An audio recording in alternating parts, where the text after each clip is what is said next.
Yo, lunch money, where you going? The voice came from behind him, sharp, lazy, dipped in mockery. The new inmate didn't stop walking. He kept his tray balanced in one hand, eyes on the far corner table where nobody ever sat. The cafeteria buzzed with noise, clattering trays, guards barking orders, inmates talking trash. But over all of it, that one voice cut clean. I'm talking to you, broke boy. A few heads turned. The new guy, they were calling him No Pockets so far, paused. Not much, just enough. He exhaled once, then looked over his shoulder. The man who'd called out its size. Tattoos up his neck. Gold tooth. Big laugh. Name was Rico. Everyone knew Rico. He ran half of C Block's hustles, cigarettes, phones, protection. If someone was broke, they either paid Rico later with interest or they disappeared from the lunch line. Rico spread his arms wide, grinning.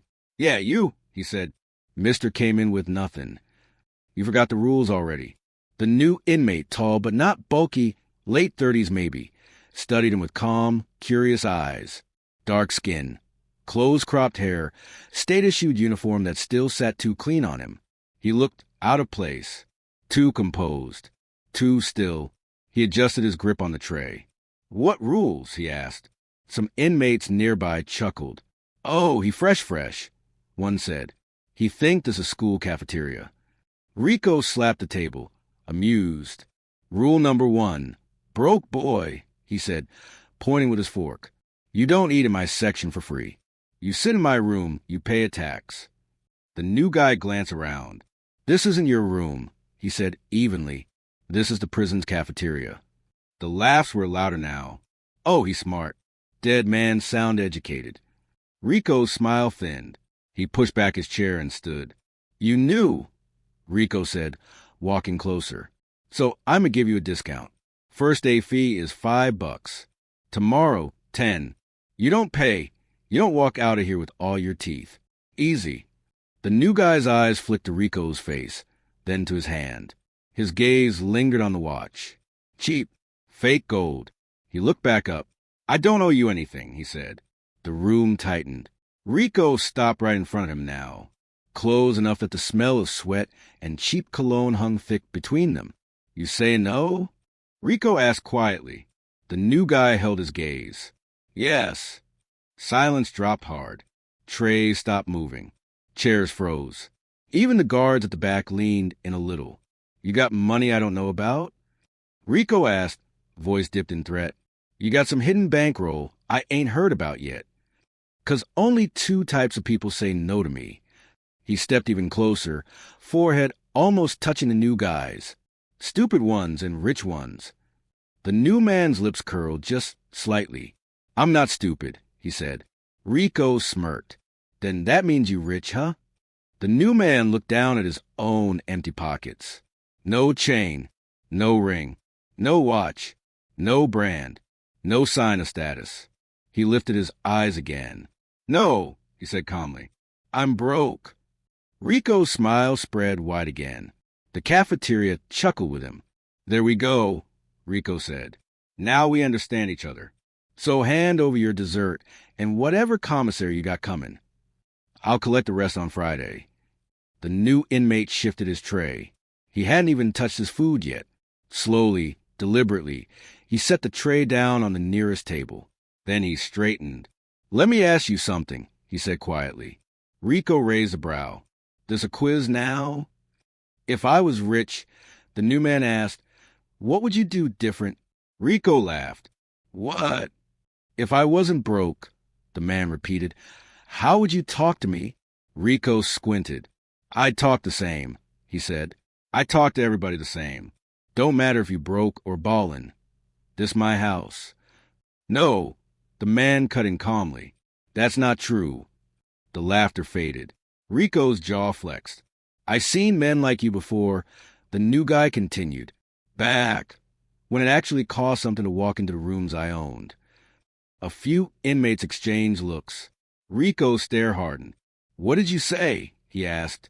The new man smiled, not big, not cocky, just knowing.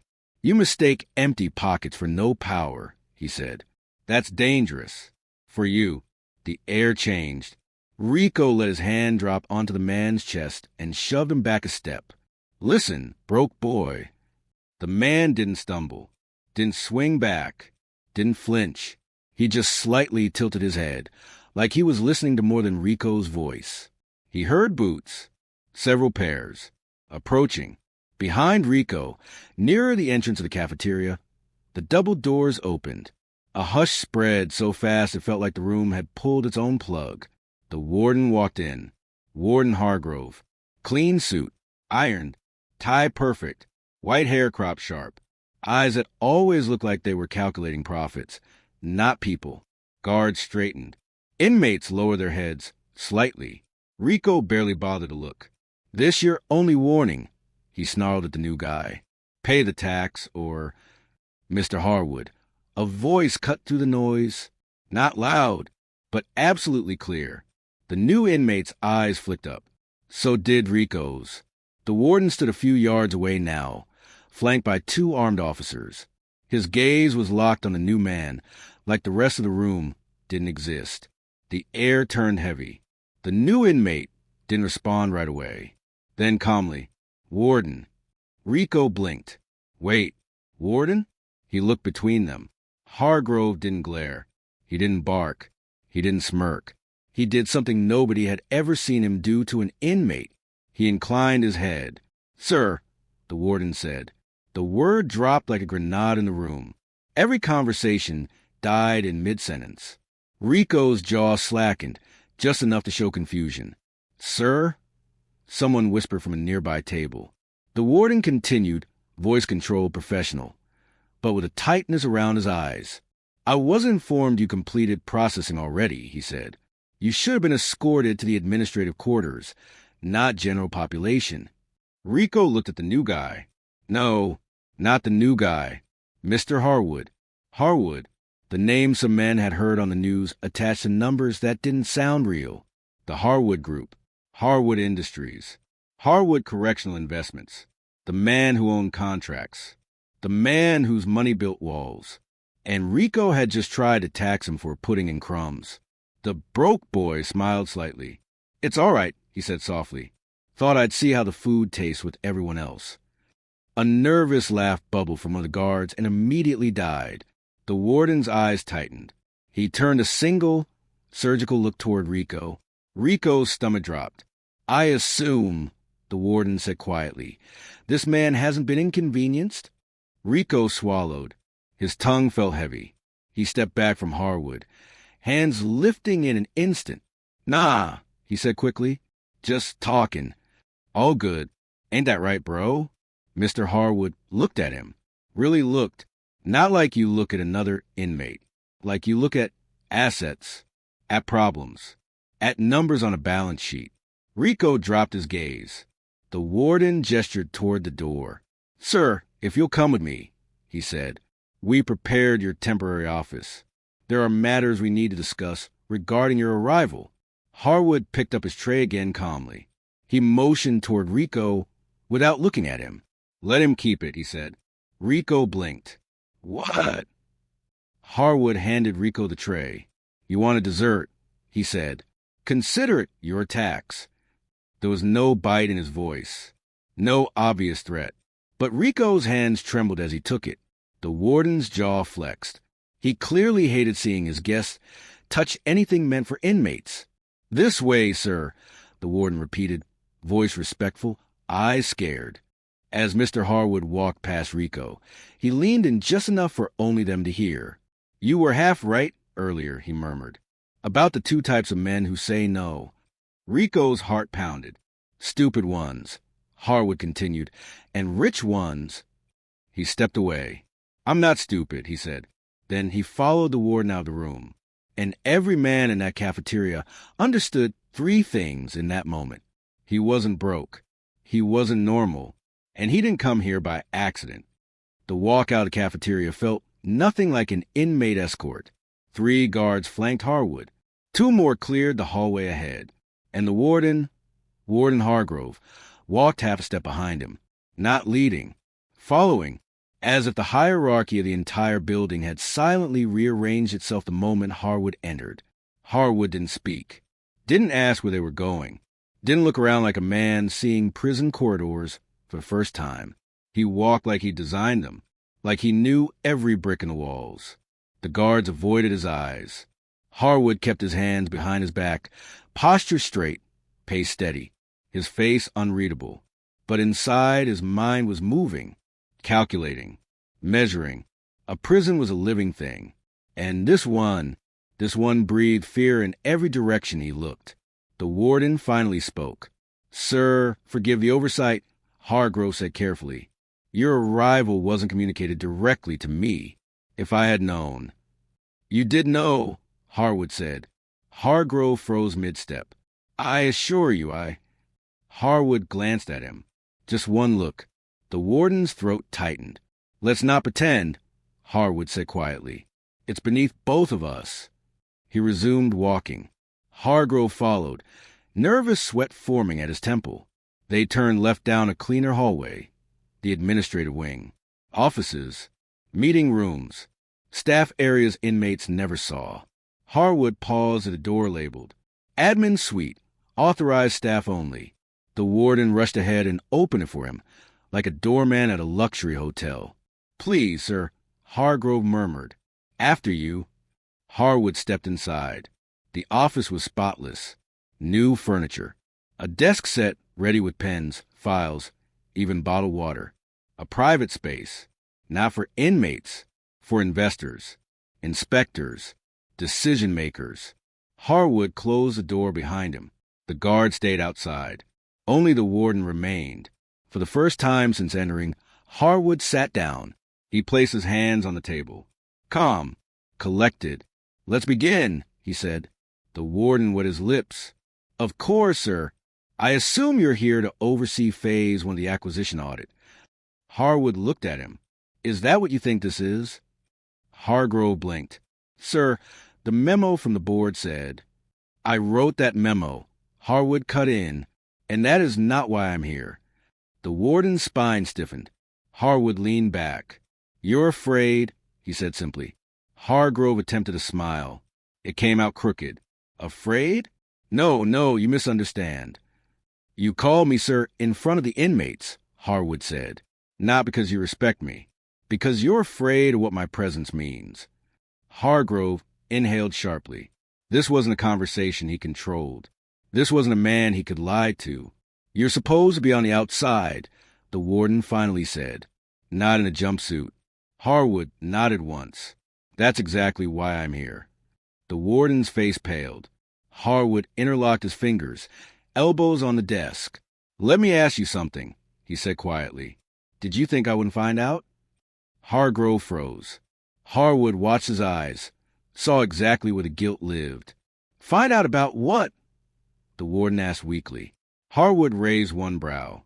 "You're insulting both of us." The warden swallowed. Hard. Harwood stood again and walked toward the window overlooking the yard. Inmates moved in lines. Small, controlled movements. Some of them looked just like numbers in the system. Numbers the warden profited from. Numbers Harwood now had full access to. Without turning, Harwood spoke. "What happened here 3 years ago?" The warden stiffened so visibly it looked like someone pulled a wire inside him. "Yes, sir, Harwood didn't raise his voice. "I asked a question." Hargrove took a shaky breath, then walked forward, trying to steady himself. "There were incidents," he said. "What kind?" Hargrove hesitated. Harwood's voice dropped. "Answer." Hargrove's shoulders sagged. "A riot," he said. "A transfer mix-up. Some inmates were—" "Killed," Harwood finished.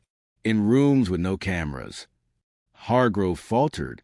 Harwood finally turned to face him. "Do you think I didn't notice the patterns?" Harwood asked. "The missing bodies? The forged reports? The way the death certificates were rewritten by your medical officer?" Hargrove's lips parted. How did you—" Harwood stepped closer. "My father was very thorough." The warden flinched. Harwood continued. "And very quiet when he investigated corruption." Hargrove said nothing. Do you know what the last document he ever reviewed was? Harwood asked softly. Before he died? The warden's eyes widened. No, he couldn't know that. But Harwood did. An audit of this prison, Harwood said, and your name was on it 57 times. The lights hummed overhead. Hargrove's voice broke. Your father's death was... A heart attack, Harwood said. At least, that's what the report said. Hargrove's face drained completely. Harwood leaned closer. My father didn't have heart problems. Silence. Harwood stepped back and picked up a file from the desk. An old one. He tossed it in front of the warden. The tab read, Internal wrongful death classified. Hargrove's blood ran icy cold. You thought it would stay buried, Harwood said. You thought the board wouldn't tell me what they found in his safe. The warden began to tremble. Sir, please? I can explain. Harwood looked at him with the calm of a man who had already weighed consequences. You're lucky I didn't bring law enforcement, he said. Lucky I didn't bring the press. Lucky I didn't tear this place apart brick by brick. Hargrove nearly fell to his knees. Sir, But this, Harwood continued, pacing slowly, is a revenge for my father. The warden blinked. It's not. Harwood shook his head. No. He turned toward the warden fully. This, Harwood said, voice low and dangerous, is about the man whose death you hid to protect your deals. The man whose file you erased. The warden stared. Harwood's voice sharpened to a knife's edge. The man who tried to warn my father before he died. The warden's breath hitched. His name, Harwood said, was Evan Levington. The warden froze.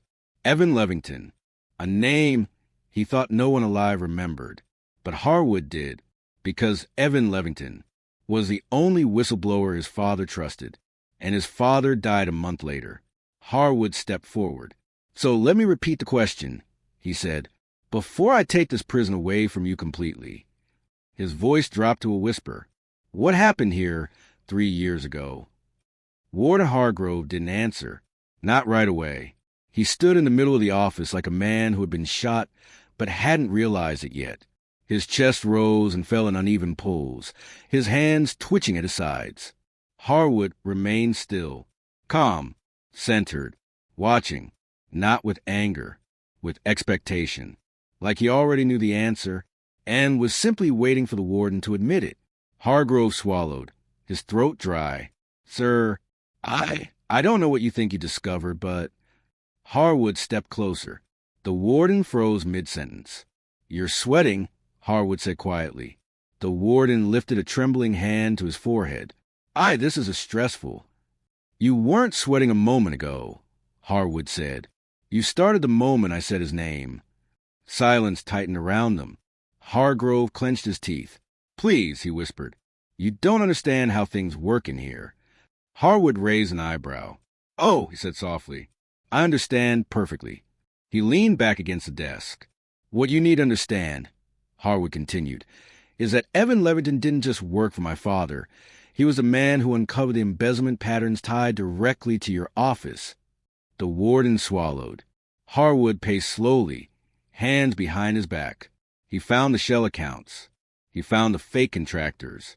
He found the prisoners listed as transferred who never left the building. He turned his head slightly toward the warden, and he found one file marked classified in your handwriting. Hargrove's knees weakened. You forged signatures, Harwood said. You altered dates.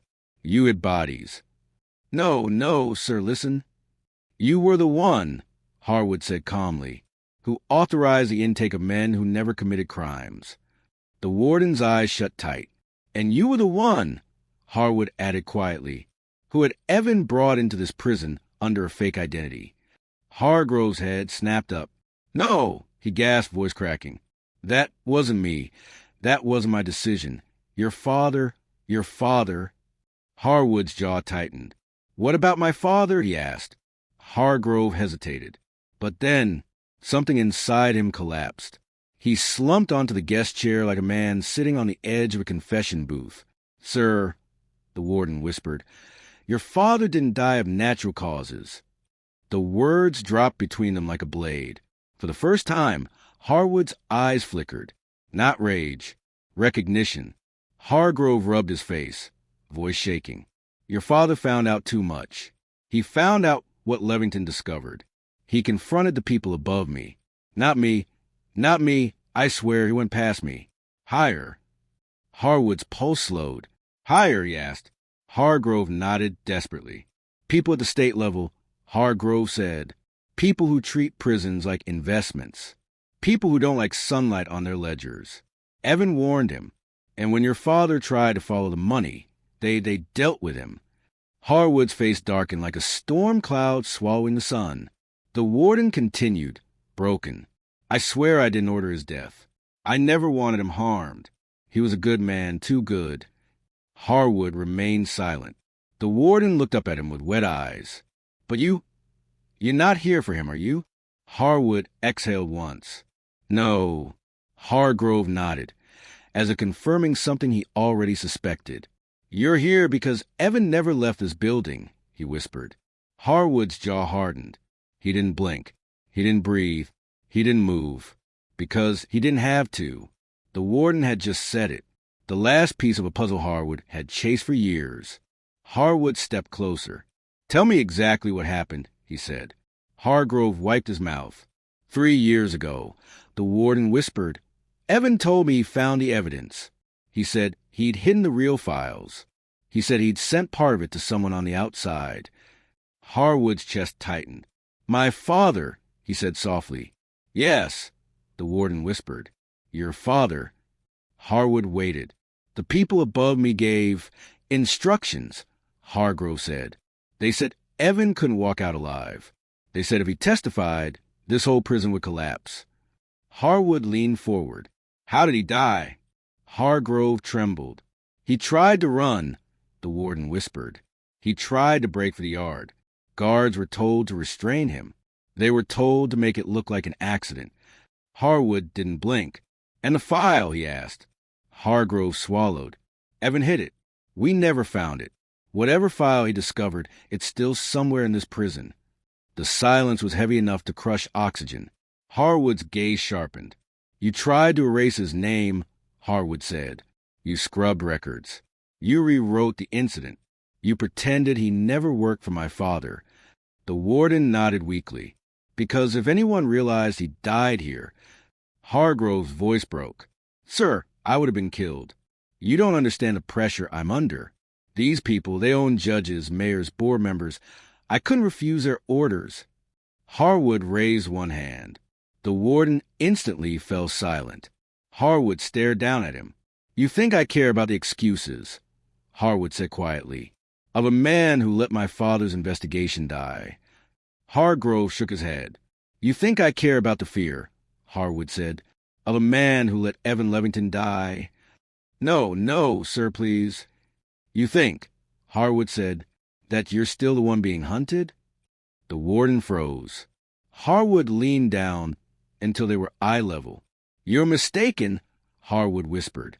The moment I stepped into that cafeteria, the hunt ended. The warden blinked, confused.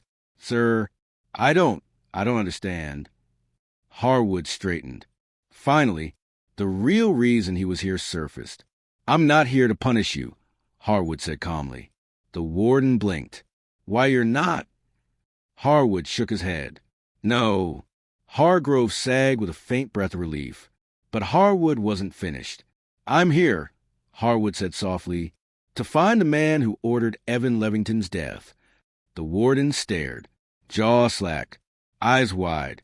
And you're going to help me find him, Harwood said, before they realize I'm not here as an investor. His voice dropped to a razor's edge. But as Evan's successor. The warden's lips parted, but something behind him cut the moment short. A shadow moved in the hallway. A voice called out, Warden, we have a problem. Harwood turned his head slightly. Another guard stepped in, face pale, hands shaking. Sir, the guard said to Warden, ignoring Harwood completely. One of the inmates, Rico, he just wanted medical. Harwood's eyes narrowed. Why? Hargrove asked. The guard swallowed. He says he wants to report the new guy. The warden's face drained. Harwood's jaw clenched. The guard whispered. He says that Mr. Harwood isn't who he says he is. The warden's office froze. Harwood didn't move, didn't blink, didn't even shift his breathing. But something in the air snapped. Sharp, electric, dangerous. Rico, of all the men in this prison to panic, of all the fools who could have opened his mouth, Rico went to medical to report the new guy. The warden swallowed hard. "Sir," the guard stammered, eyes flicking between Harwood and Hargrove. He claims the inmate in the cafeteria isn't who the system says he is." Harwood arched one eyebrow, calm as a surgeon preparing for incision. "What exactly did he say?" Harwood asked. The guard hesitated. Hargrove turned sharply. "Answer him." The guard licked his lips nervously. "He said the new inmate's ID is fake." Harwood nodded, expression unchanged. "And," he said, the guard continued, "that the new inmate is too calm, too clean, too connected." Hargrove glared. "Rico is a nobody," he snapped. "A petty hustler. He knows nothing." Harwood raised one hand. The warden instantly shut up. Harwood spoke quietly. "He's not wrong." The guard blinked in confusion. Hargrove stiffened, and Harwood turned toward the door, adjusting the cuffs of his sleeves like this was a boardroom meeting and not a prison crisis. "Warden," he said, "take me to medical." Hargrove stuttered. "Sir, that's unnecessary. We'll silence Rico immediately." Harwood leveled him with a stare colder than steel. "Warden," he repeated calmly, "take me to medical." Hargrove nodded tightly. "Yes, sir." The guard swallowed and quickly moved aside as Harwood strode past him. Hargrove followed, and the hallway suddenly felt like it had shrunk, as if the walls themselves were nervous. Medical wing. The medical unit smelled of disinfectant, old gauze, and fear. Rico sat on an exam table, hands bandaged from the cafeteria scuffle, leg bouncing anxiously as he told his story. "I'm telling you, that dude ain't normal," Rico said to Nurse Haley. "He ain't broke. He ain't poor. He looked at me like I was a number he already subtracted." Haley frowned. "Rico, calm down." "No," he barked. "You didn't see how the warden talked to him. Like he was his boss or something. Like... The doors opened. Rico froze mid-sentence. Harwood stepped in. No guards. No officers. Just the warden. Standing half a step behind him like a terrified assistant. Rico's face drained. Harwood walked toward him slowly, shoes clicking softly against the tile. "Continue," Harwood said, voice calm as still water. "You were saying something about me?" Rico's lips parted. No sound came out. Haley stepped back instinctively, giving space to the incoming storm. Rico swallowed. I mean nothing. I noticed, I don't know, a vibe." Harwood stopped directly in front of him. He tilted his head slightly. "Rico," he said, "do you know why men like you always make the same mistake?" Rico blinked rapidly. What mistake?" Harwood leaned in. "You speak before you think." Rico's breath shuddered. Harwood's voice stayed painfully soft. "You thought you could run to the staff and talk about something you don't understand," he said. "You thought talking to a nurse could protect you." Rico stammered. I didn't mean..." Harwood tapped Rico's chest lightly with one finger. "But here's the thing," Harwood said. "You didn't lie. You were right." Rico's eyes widened. Harwood smiled, faint, calm, chilling. "I am not who this prison thinks I am." Rico whimpered. Then who are you?" Harwood straightened, adjusting his collar. "I am the man," Harwood said quietly, "who owns a company that owns this prison." Rico flinched so hard the exam table squeaked. Harwood continued. "And you, Rico, taxed me for pudding." Rico's mouth fell open. No, look, man, I didn't know. I swear I didn't. I thought..." "You thought I was broke," Harwood said, "and that was intentional. I needed to see how inmates are treated when they have nothing." Rico's eyes filled with terror. They They treat us fine. I mean, it's rough here, but it ain't like... Harwood cut him off with a small gesture. Rico, he said softly, you don't have to lie to me. I've already seen everything I needed. Hargrove cleared his throat. Sir, he murmured, shall we remove him quietly? We can place him in solitary. Harwood held up his hand. The warden fell silent. Harwood looked back at Rico. There's no need for that, he said. Rico nearly fainted with relief. Harwood leaned closer. I'm not here to punish inmates. Rico exhaled shakily. I'm here, Harwood finished, to punish the man who made this prison hell. Rico froze. Harwood placed a hand on his shoulder. And you, Rico, were just noise. Rico blinked. W, what does that mean? Harwood stepped back. It means, Harwood said, I don't care about your mistake. Rico blinked again. He looked at Harwood, then at the warden, then at the door. So I'm good? Harwood nodded. Yes. Rico sagged with relief. Haley let out a breath. She didn't know she'd been holding. The warden loosened his tie. Harwood headed for the door, but then he paused, turned back, and spoke one more line. But Rico looked up nervously. Yes, sir. Harwood smiled. The next time you try to tax a stranger, make sure he isn't someone who signs your warden's paycheck. Rico's face drained to chalk. Harwood walked out of the medical ward like he'd never been there. Hargrove hurried after him, but before the doors fully closed behind them, Harwood whispered something so quietly the warden almost missed it. He's not the threat. The warden blinked. Sir, Harwood didn't slow. He's just the first man who noticed I'm here for a reason. The warden's palms grew cold. Harwood added, and when more men start noticing, he buttoned his sleeve, the entire prison will wake up. The walk back from medical was different. Before, guards watched Harwood with confusion. Now, they watched him with fear. The warden walked half a step behind him, shoulders stiff, head slightly bowed. A man terrified of being seen beside the wrong person or the right one. Harwood didn't speak until they turned a corner into the admin wing. Warden, he said. Hargrove flinched. Yes, sir. Harwood didn't stop walking. Who told Rico my name? The warden nearly tripped. Sir, I don't... No one. None of the staff would dare share internal details. Harwood glanced at him. One look. Cold. Flat. Sharp as surgical steel. Someone talked, Harwood said quietly. And not an inmate. The warden stiffened. Harwood continued. Rico isn't smart enough to dig for ID records. He barely reads past single sentences. Someone fed him just enough to panic. Hargrove swallowed. Sir, I'll question the officers. I'll review footage. Don't. Harwood cut in. Whoever did it wanted me shaken. They want a reaction. And I don't react. The warden nodded quickly. Harwood stopped in front of a door labeled Secure Operations Restricted. He pushed it open without asking. The warden followed, nervous. Inside operations. The room was lined with screens. Camera feeds.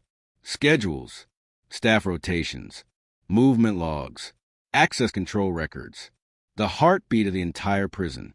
Gregory, the lead monitor tech, jumped up when he saw the warden. Sir, I didn't know you were coming down. No one told me. The warden pointed at Harwood. Gregory froze. His face drained. He'd seen that face on corporate memos. Harwood walked straight to monitors, scanning every feed.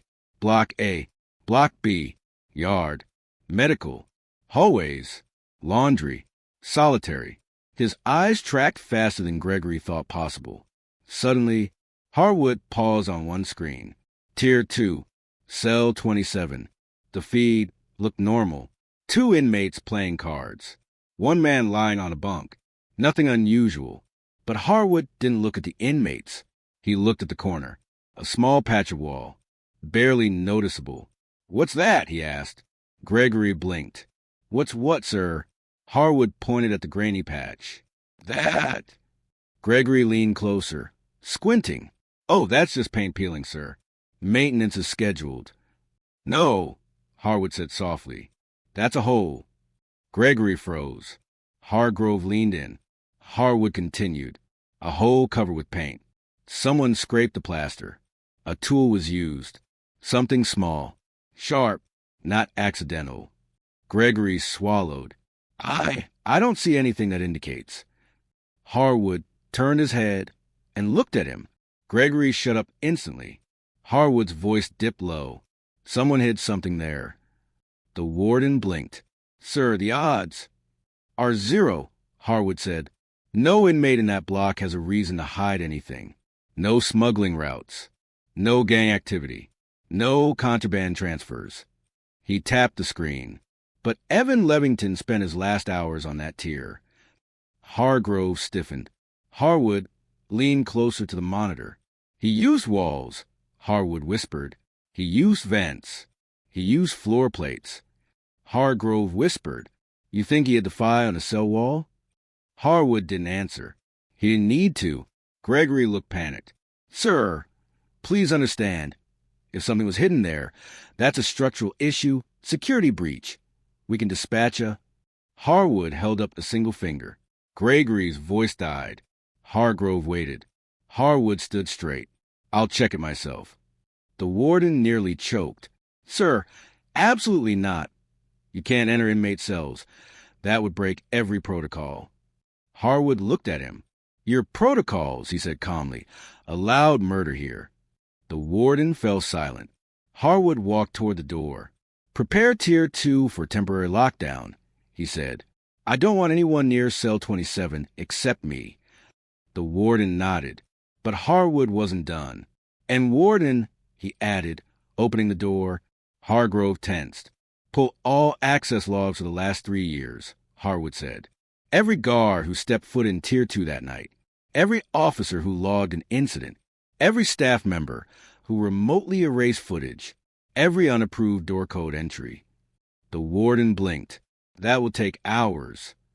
Good, Harwood said. You have hours. He stepped into the hall. The warden swallowed and followed. But just as they turned the corner, Harwood stopped walking. His expression changed.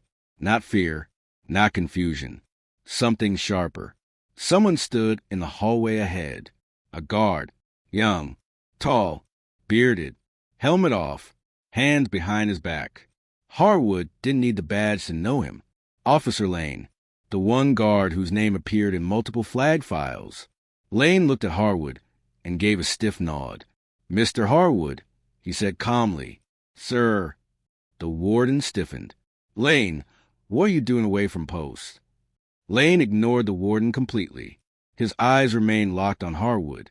I heard you were looking into what happened 3 years ago, Lane said. Harwood studied him. Lane stepped closer and said something that froze the hallway in place. I was there that night. The warden turned white. Lane continued, voice steady. I saw what happened to Evan Levington. Harwood's eyes sharpened. Lane didn't blink. And I know who dragged him into that hallway. The warden stepped between them. Lane, stop talking. You're not authorized. Lane stepped around him, straight toward Harwood. Sir, he said, voice low. Harwood waited. Lane whispered, I know where the real file is. The warden nearly collapsed. Lane looked Harwood dead in the eyes. But you're not going to like who hid it. Harwood inhaled slowly. Who? He asked. Lane's jaw tightened. The man who killed your father. Harwood's pulse slowed. Lane continued. And he's still inside this prison. Harwood's face didn't move, but his voice dropped to a murderous whisper. Take me to him. The hallway felt tight. Too tight. Like the air itself had heard Officer Lane's words and was holding its breath. Harwood stood still, eyes fixed on Lane.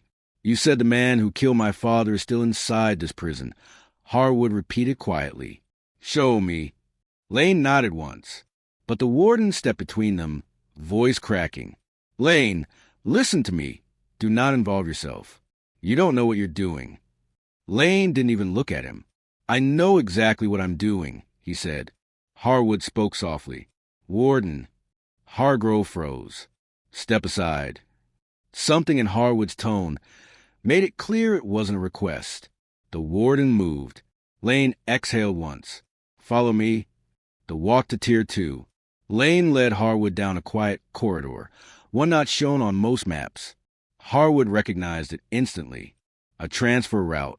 A hallway used for inmate movements officers don't want logged. Harwood's voice was calm, but edged with steel. How long have you been waiting to tell someone? Let him reveal motive. Lane didn't turn around. 3 years, he said, ever since that night. Harwood watched him closely. Lane wasn't sweating, wasn't shaking, wasn't scared. He walked with the certainty of a man who had made peace with being killed for what he knew. That alone made Harwood listen. Why now? Harwood asked. Lane's boots echoed once before he answered. Because the person you're looking for knows you're here, Lane said quietly, and he won't let you leave alive. Harwood didn't blink. Who? Lane didn't answer. Not yet. They turned a corner into a narrow stairwell, leading down. Tier 2. Harwood descended first. Lane remained close behind. When they reached the bottom, Lane paused and keyed in a code on the security lock. The door buzzed and opened. Tier 2 was darker, quieter, older. The fluorescent lights flickered like nervous eyes. No inmates were out. The warden had ordered lockdown just as Harwood instructed. Lane motioned down the row. Cell 14, he said. Harwood walked. Cell 12. Cell 13. Cell 14. He stopped. Inside the cell sat an older man. White hair, clean-shaven, posture straight, hands resting calmly on his knees. But what struck Harwood wasn't his appearance. It was his eyes. Cold, sharp, calculating. The eyes of a man who had killed before. Cleanly, efficiently, quietly, and slept afterward. The man looked up, saw Harwood, tilted his head, then smiled, just slightly. Ashton Harwood, he said. In my hallway. Harwood's voice dropped. You know me. The man nodded. I knew your father first. Lane stepped forward. Sir, he whispered to Harwood. This is him. This is the man who... I know who he is, Harwood said. And he did. He'd seen him once years ago in a photograph. Harwood stepped closer. You're Marshall Crane, he said. The man smirked. He corrected. Marshall Crane died on paper 9 years ago. Heart attack. Very sudden. Harwood stared. Public version. Crane added with a shrug. Private version. I became something more useful. Lane clenched his jaw. This is the state's fixer, Lane told Harwood. He's the one who makes problems disappear inside prisons. Political enemies. Whistleblowers. Anyone who touches dirty money. Harwood's hands tightened behind his back. Crane continued. Your father was a good man. Too good. He smiled. He didn't understand that power isn't earned. It's taken. Harwood's voice went cold. You killed him. Crane shook his head. I didn't kill your father, Ashton, but I arranged it. Harwood's chest tightened. Evan Levington? Harwood asked. Crane's smile widened. That one, he said, I did handle personally. Harwood stepped closer, staring through the bars. Why? Crane shrugged. He found things he shouldn't. Files he wasn't meant to see. Paperwork meant only for people above my pay grade. Harwood's jaw clenched. And you brought him here. Crane nodded. This prison, Crane said, is the safest place in the state to hide a body. Cameras can be lost. Guards can misremember. Inmates can riot. Very convenient. Harwood's anger didn't show. His face remained a blank slate. Crane studied him. You've got your father's posture, Crane said. Tall, rigid, self-righteous. He died believing justice exists. Harwood's eyes twitched. I suppose you think it doesn't? He asked. Crane leaned forward slightly. I think justice is for men with illusions. Harwood didn't look away. He didn't threaten, didn't shout. He simply studied the man who had shattered 2 generations of his family.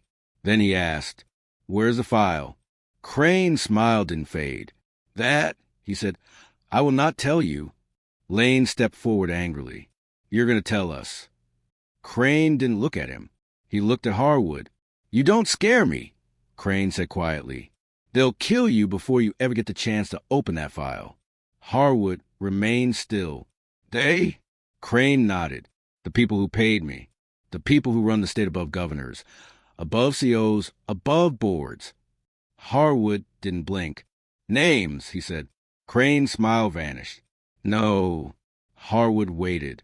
Crane leaned back calmly. I'm not afraid of prison, he said. I control half the guards. I control the cameras. I control movement logs. Nothing you do changes anything. Lane shook his head.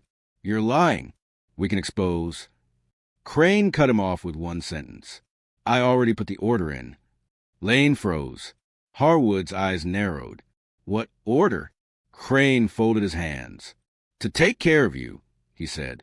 Tonight. Lane's jaw tightened. You won't touch him.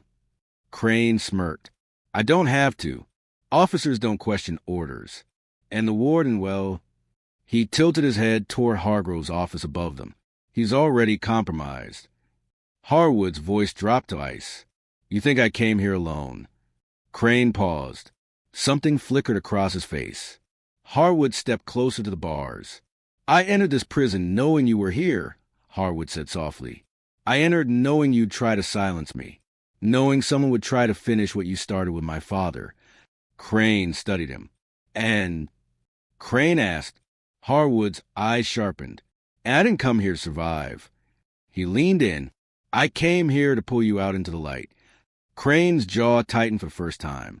Harwood continued. You think you hit Evans' file. You didn't. Crane blinked. Harwood's voice became a whisper.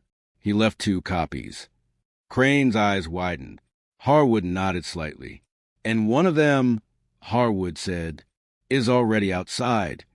Crane's expression collapsed. Lane froze. The warden gasped. Harwood stepped back, turning toward Lane. Let's go, Harwood said.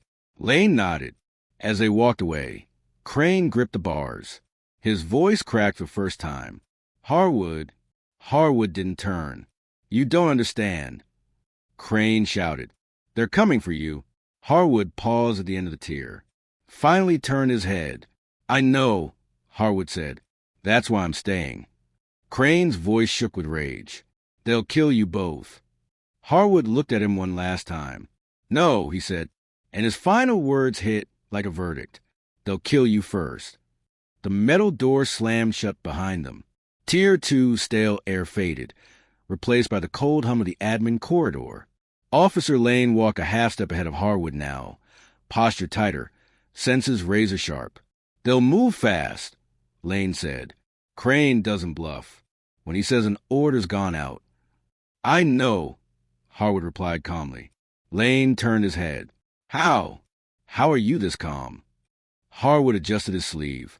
Because I expected this by part 7. Lane blinked. Part what? Harwood kept walking. Don't worry about it. Lane shook his head. I'm serious. They may try to take you out in the next 3 minutes. The warden won't protect you. The staff won't either. Half this building belongs to Crane and the men paying him. Harwood's voice didn't waver. That's why I position myself exactly where I want to be. Lane frowned. You want to be hunted? Harwood gave a small, dangerous smile. Hunted men expose hunters. And then the lights above them flickered. Just once. Then again. Lane stopped walking. That wasn't a normal flicker. Harwood didn't turn. No, he said softly. It wasn't. A second later, the entire admin wing went dark. The emergency lights kicked in, bathing the corridor in a sickly red glow. Lane grabbed Harwood's arm. Sir, move. From afar into the hallway came the unmistakable sound of boots. Not prison boots. Tactical boots. Fast. Silent. Trained. Lane's voice transformed. No longer calm. No longer composed. Down. Now. Harwood ducked as the first suppressed gunshot whispered through the dark. Puff! A bullet buried itself in the wall 2 inches left of Harwood's head. Lane fired back, not at the attacker, but at the emergency lights. Pop, pop, pop. The red glow vanished. Darkness swallowed the hallway. Harwood crouched behind the doorway, heartbeat steady. Lane slid next to him. This is bad, Lane whispered. They bypassed the checkpoint. Someone inside let them through the armory. These aren't regular officers. These are state contractors. Harwood nodded. Crane's people. Lane swallowed. They don't miss twice. Another whispering shot grazed the wall. Lane fired back blindly, buying seconds. The radio clip to Lane's vest crackled suddenly. A voice, distorted, scrambled, but clear enough. Target is near hallway C, move in. No survivors. Lane's blood ran cold.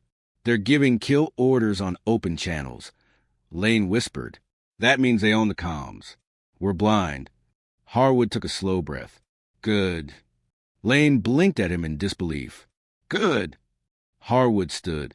Lane grabbed his arm again. Sir, what are you doing? Harwood's voice was low, icy, calculated. What they don't realize, he said, is that I shut down the oversight systems before entering this prison. Lane stared. You what? The moment I arrived, Harwood said, the entire camera network was set to record locally only. Nothing is transmitting out. Lane's jaw dropped. You isolated prison? Harwood nodded. Yes. No outside interference. No remote wipes. No one above Crane can protect him or hide what happens here. Lane's brain nearly short-circuited. You planned this.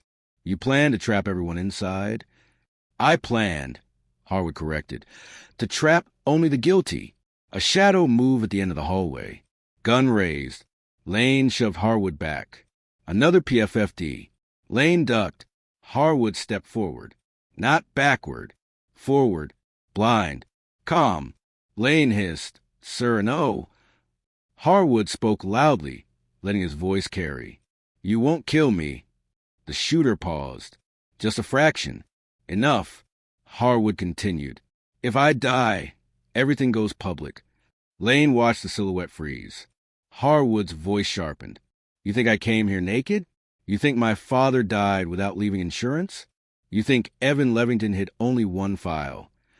The shooter stiffened. Lane realized what Harwood was doing. He wasn't hiding. He was trapping. Harwood stepped into the faint light, leaking from the emergency panel. Shoot me, Harwood said. And the moment you do, 20 years of files, every name, every payment, every death, goes straight to the Attorney General's office. Lane whispered, Do you actually have that? Harwood didn't look at him. Of course. The shooter looked shaken. His aim wavered. Lane moved. Fast. Silent. Deadly. Crack. Lane hit the shooter with the butt of his gun, dropping him without a sound. Harwood stepped over the unconscious body and took the man's earpiece. He pressed it to his ear. Voices scrambled. Did he fall? Confirm the hit? Unit B moved to backup position. Crane wants eyes on him. Harwood smiled faintly. They don't know, Harwood murmured, that they lost. Lane stared at him. Sir, he whispered, what exactly is your goal? Harwood turned slowly, looked Lane dead in the eyes. To finish what my father started, Harwood said, and what Evan died for. Lane swallowed. And what is that exactly? Harwood lifted the fallen shooter's ID card. This prison, Harwood said, is the financial heart of a multi-state corruption pipeline. Lane blinked hard. Harwood continued. Millions laundered through fake inmates, ghost contracts, illegal transfers, executions disguised as accidents. Lane's stomach twisted. And the man at the top? Lane asked. Harwood's voice went dark. He's not in this prison. Lane exhaled shakily. Then why come here? Harwood stepped closer. To burn the foundation beneath him. Then, from the southern hallway, bang, the door slammed open. Footsteps pounded in. A familiar voice shouted. Harwood, Lane, move, now. The warden, but he wasn't alone. Behind him, 6 guards, breathing hard, weapons drawn. Hargrove held out a key card. Sir, he gasped, they're coming. Crane's people are flooding Block C. They're ordered to kill any officer who doesn't join them. Lane raised his gun. Who do we trust? He demanded. Hargrove looked straight at Harwood. Only him. Harwood didn't blink. He just nodded. Good, Harwood said quietly. Because Phase 2 begins now. Lane stared. Phase 2. Harwood stepped past the warden, toward the prison control center, and delivered the coldest line yet. Lock every door behind us. Hargrove paled. Sir, that traps us inside. Harwood smiled faintly. That's the point. The prison control center was 3 floors above the chaos building below. By the time Harwood, Lane, and the warden reached it, alarms were going off across half the facility. Red strobes flashed against every steel surface, turning each hallway into a pulse of danger. Lane slammed the reinforced door, shut behind them. Clang, thunk. The heavy lock engaged. Harwood walked straight to the main console. Monitors flickered and rose. Some showed live feeds. Some went static. Some were rerouting themselves without being touched. Lane cursed under his breath. They're in the system. Harwood didn't look up. They won't be for long. The warden hovered behind him, hands shaking, voice barely stable. Sir, Crane's people are overwhelming my staff. They disabled half the cameras. They're cutting off the stairwells. They're trying to isolate every wing. They're not isolating wings, Harwood corrected calmly. They're isolating me. Lane stepped beside him. Then we stop moving. We barricade here. Use the console for surveillance. Call for external reinforcements. Harwood finally looked at him. No. Lane blinked. No. Harwood typed a command into the console. So fast the warden didn't even see the keys move. The monitors flickered, shifted, rearranged. A new camera angle appeared. Tier 2, cell 27. The peeling patch in the wall. Lane stared. Why that cell? He asked. Why are you so sure something is there? Harwood didn't answer immediately. Instead, he pulled a small black notebook from his inner pocket. Lane froze. Is that? Harwood nodded once. Evan Levington's notebook. The warden gasped softly. Lane stepped closer. You said you didn't have it. You said it was missing. No, Harwood said. I said Crane didn't find it. He opened the notebook. Pages filled with coded notes, scribbled sketches, pieces of legend numbers and names. None of it made sense at first glance. Harwood flipped to a page marked with a folded corner. A simple drawing. A corner of a prison cell. One wall scratched. Tiny arrows pointing to a specific spot. Lane stared. That's cell 27, Harwood said quietly. The exact corner you saw. Lane swore under his breath. The warden whispered. He hid the file inside the wall? Harwood nodded. He knew they were coming for him. He hid the real file, the one that exposes everyone above Crane, somewhere he knew Crane's people wouldn't search. Lane frowned. But why cell 27? Why that cell? Why that location? Harwood turned another page. This one was different. Not coded. Not sketched. Just one written line in steady, careful handwriting. Lane squinted, then read it aloud. Cell 27, the place he met me. Lane blinked. Him who? Harwood's face remained unreadable. My father. The warden staggered back. Lane whispered. Your father was here? Harwood closed a notebook. Years ago, he said. Quietly. Unofficially. Lane shook his head in disbelief. He visited this prison? Why?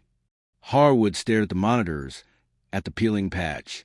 To meet a whistleblower inside, Harwood said. To meet Evan. The warden nearly collapsed.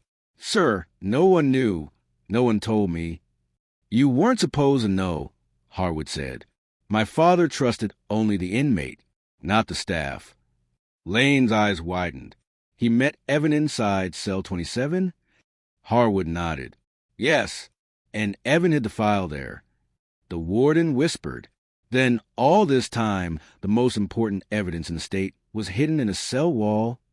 Harwood didn't respond, because at that moment, one of the monitors flickered again, not from static, from something else.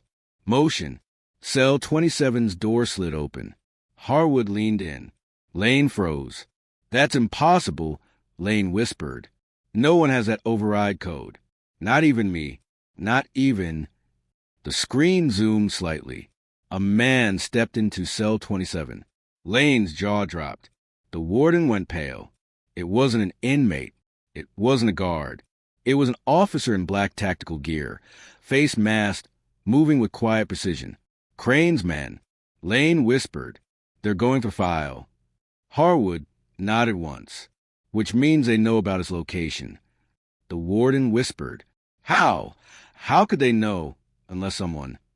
Harwood didn't let him finish. Someone told them. Lane's eyes widened.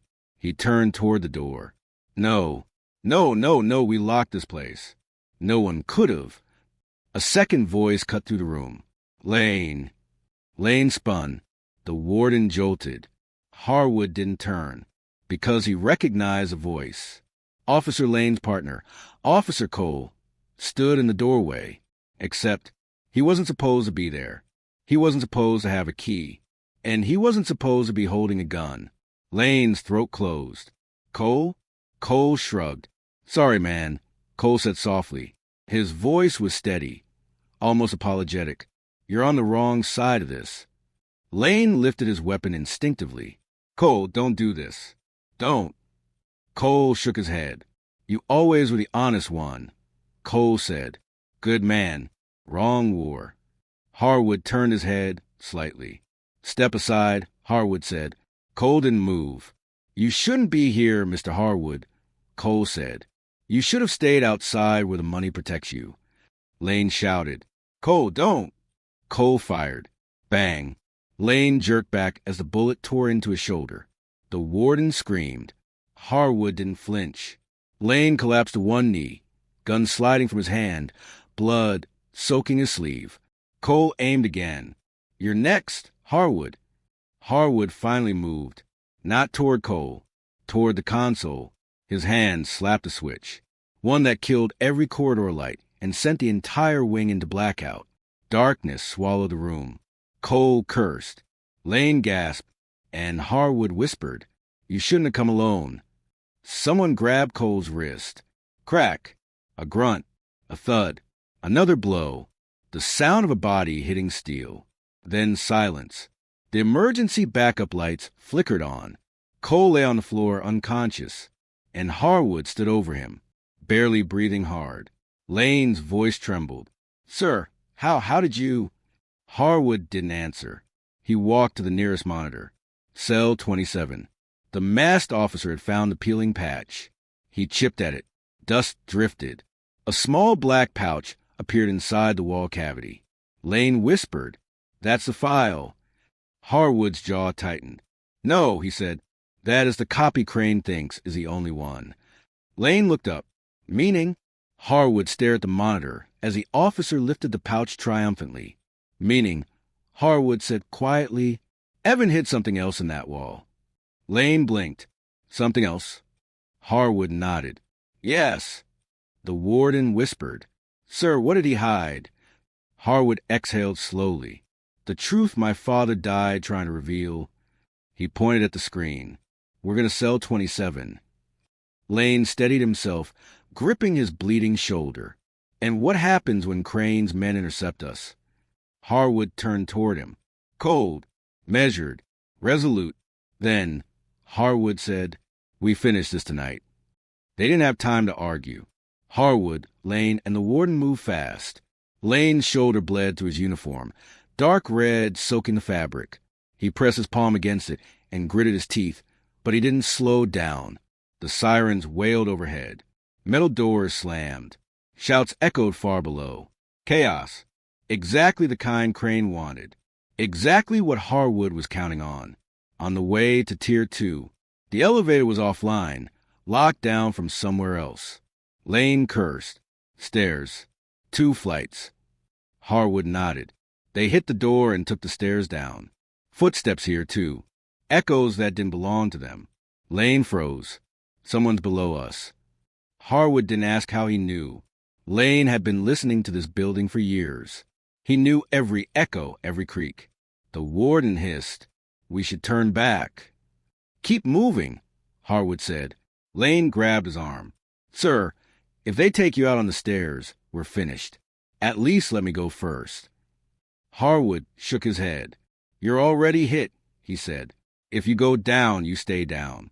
We can't afford that. You cover the rear. Warden. Hargrove jolted. Why, yes. Harwood looked him dead in the eyes. You walk beside me. The warden swallowed. Why? Harwood's voice was flat. So, if someone shoots at my silhouette, he glanced at him. They have to risk killing you. The warden went pale. Lane hissed, sir. But Hargrove nodded. I deserve worse. They moved.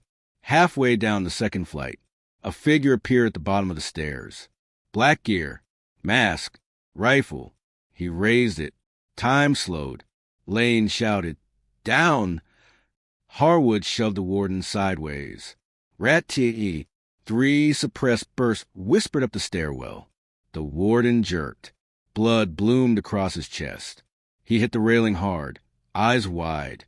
Lane fired down the stairs, his shot slamming into the shooter's helmet, knocking him backwards.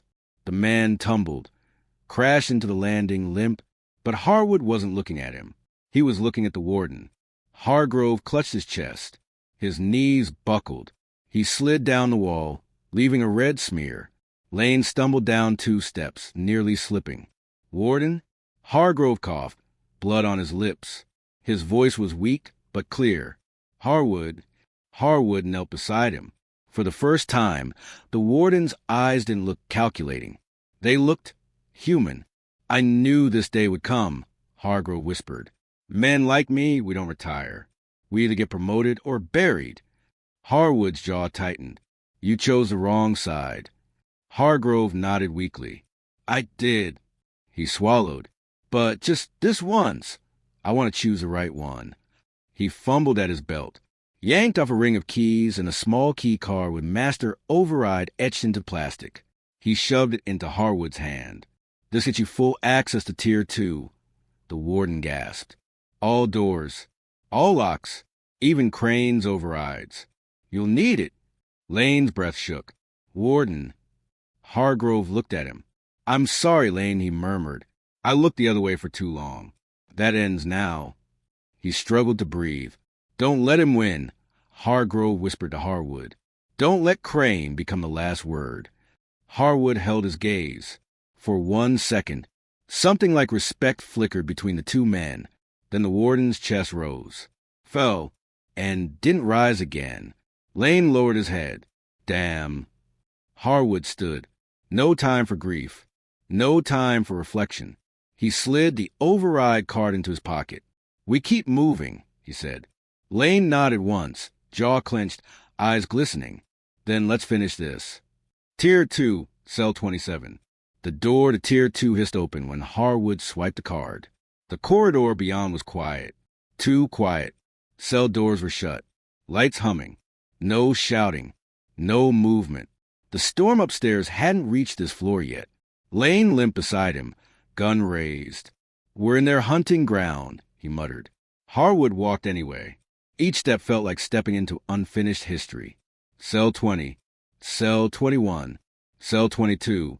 He remembered reading the incident reports. The lies.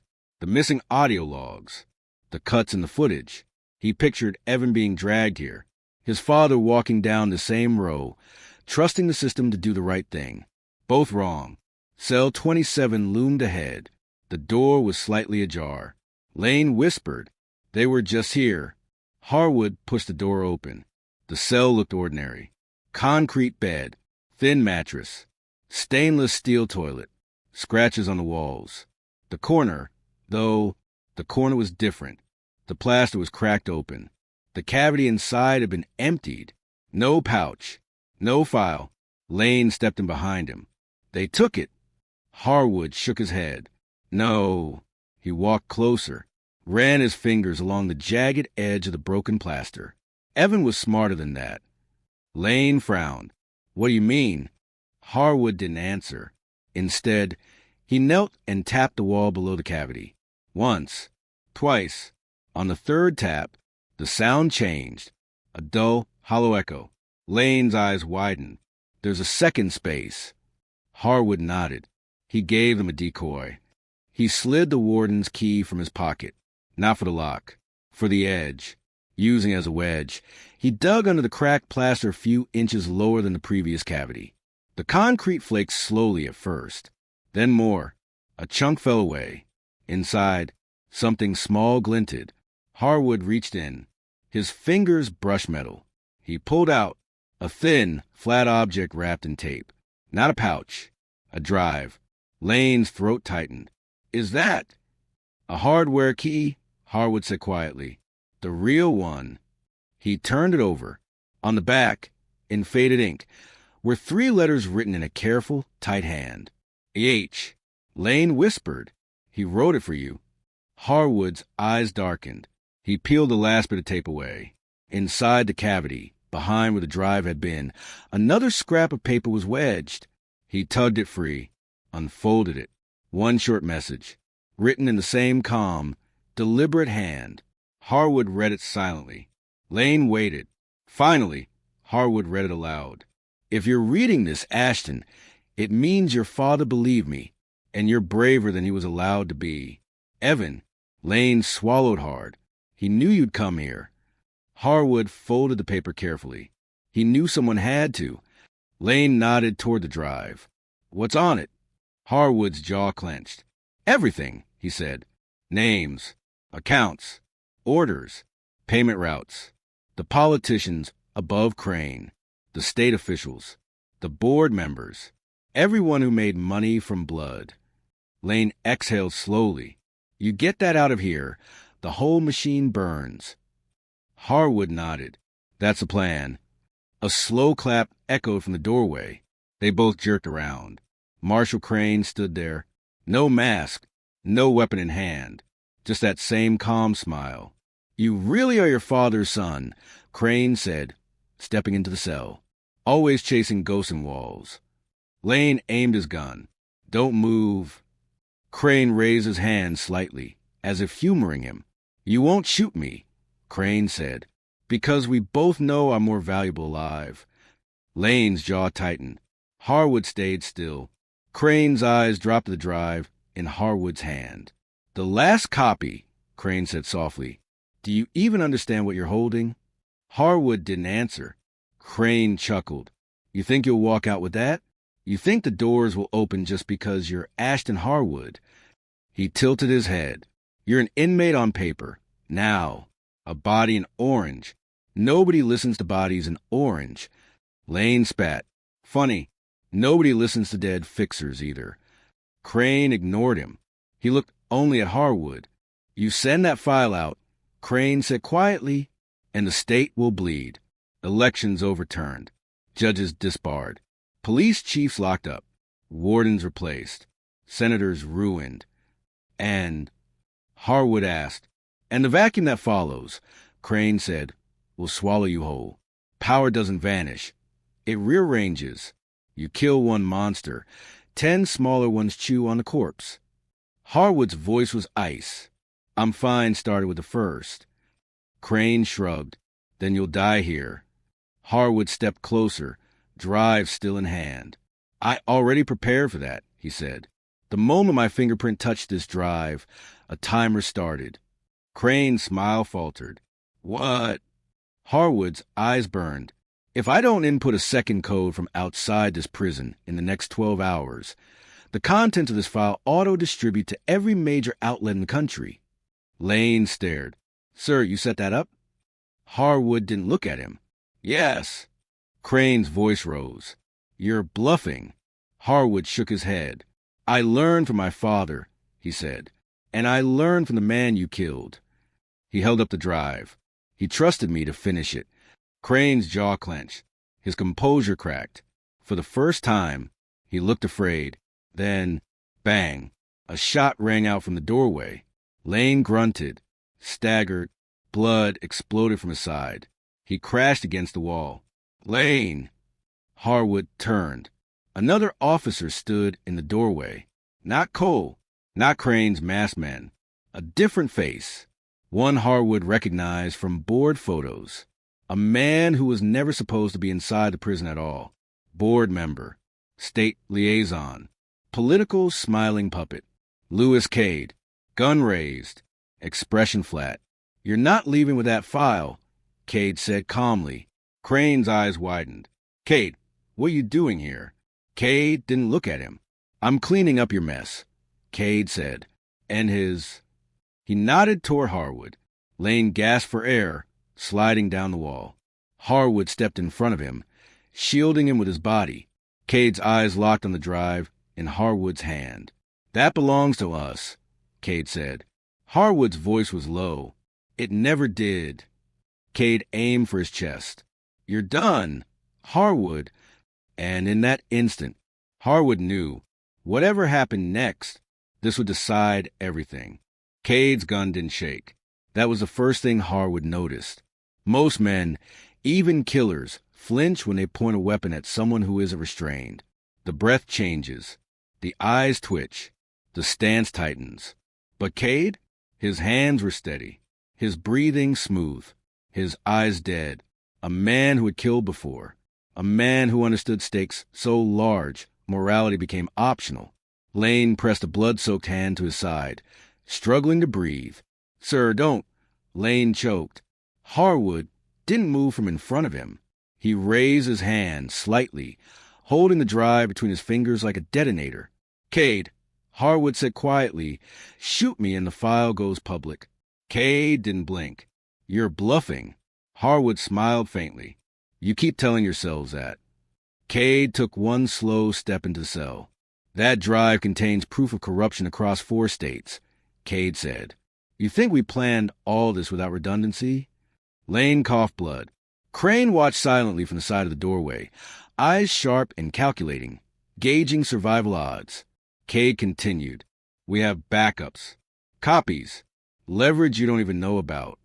Harwood shook his head. "No," he said calmly. "You have the fake version. The one Evan wanted you to find. What I have," he lifted the drive slightly, "is the only version that names the men above you." Crane flinched. Cade's jaw clenched. "Hand it over," Cade said. "Now." Harwood stepped forward. "No." Crane's eyes darted between them. "Cade," Crane said carefully, "don't. If he releases that." But Cade snapped back. "Shut up, Crane. You lost control the moment his father walked into this place." Crane's face twisted with rage. His ego pierced deeper than the threat of prison. Harwood took one more step, placing himself directly between Cade and Lane. "You underestimate my father," Harwood said. "He saw all of you long before you ever saw him." Cade raised his gun higher. And look how that worked out for him. Lane tried to rise. Harwood pressed him down gently. "Stay," he said quietly. Cade's eyes narrowed. "You're done talking." Harwood exhaled slowly. "Then let me end this with one sentence." Cade hesitated. A fraction of a pause. Harwood said it. "You're not the only one who came armed." Cade blinked. And in that moment, Harwood flicked his wrist. The drive wasn't just a drive. Underneath the tape, Evan Levington had soldered a thin metal trigger pad meant to snap when pressed hard, a silent alarm transmitter, one designed to send a single burst code to a pre-programmed number. The moment Harwood squeezed the base, beep, a faint chirp, barely audible, but Cade heard it. His eyes widened. "What did you—" Fwum. A small transmitter in Harwood's shoe lit up. A coded burst shot through the prison's isolated system. Lane's eyes widened. Crane's jaw dropped. Cade froze. Harwood spoke clearly. "I just released a file." Cade screamed. "No!" He fired. Harwood moved at the same second. Not away. Toward Cade. The shot tore into Harwood's side. Hot, violent pain exploding through his ribs. But Harwood didn't stop. He slammed into Cade with enough force to knock the gun sideways. They crashed into the steel frame of the bunk. The gun skidded across the floor. Crane dove for it. Lane fired from the ground. Bang. Crane dropped instantly. A bullet through his throat. He gargled, collapsed, twitched, then went still. Cade clawed at Harwood's wounded side, screaming in fury. "You idiot! You ruined everything."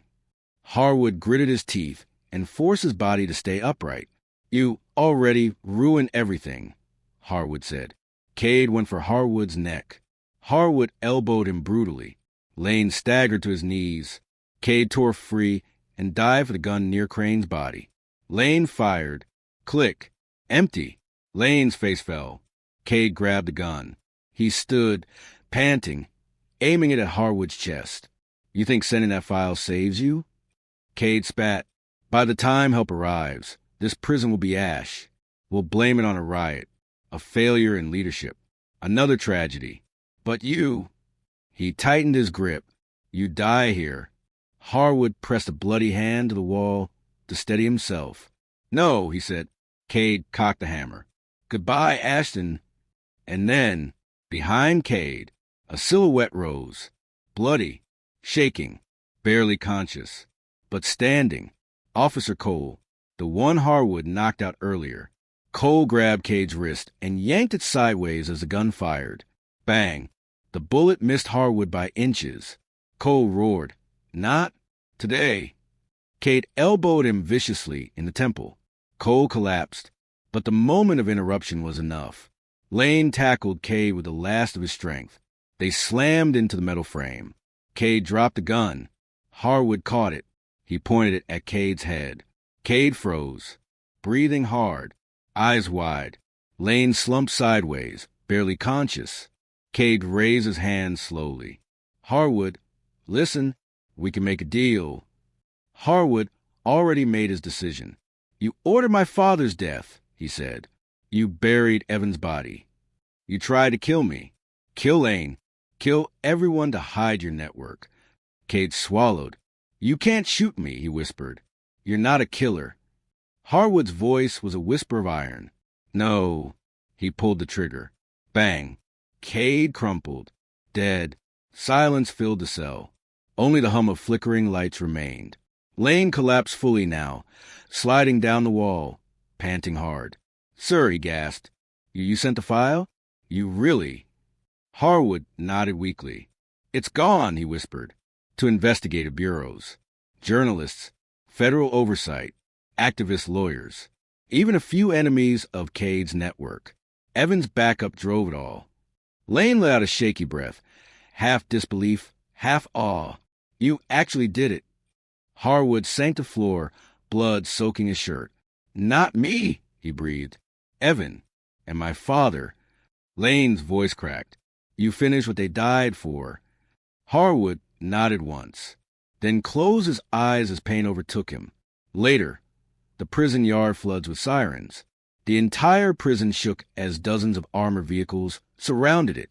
FBI, federal marshals, state investigators, news helicopters circling overhead. The file had done its job. They weren't here for Harwood. They were here for everyone else. Corrupt wardens, complicit officers, board members, politicians tied to Cade, a purge of a rotten empire. Ambulance lights lit the yard as Harwood and Lane were carried out on stretchers.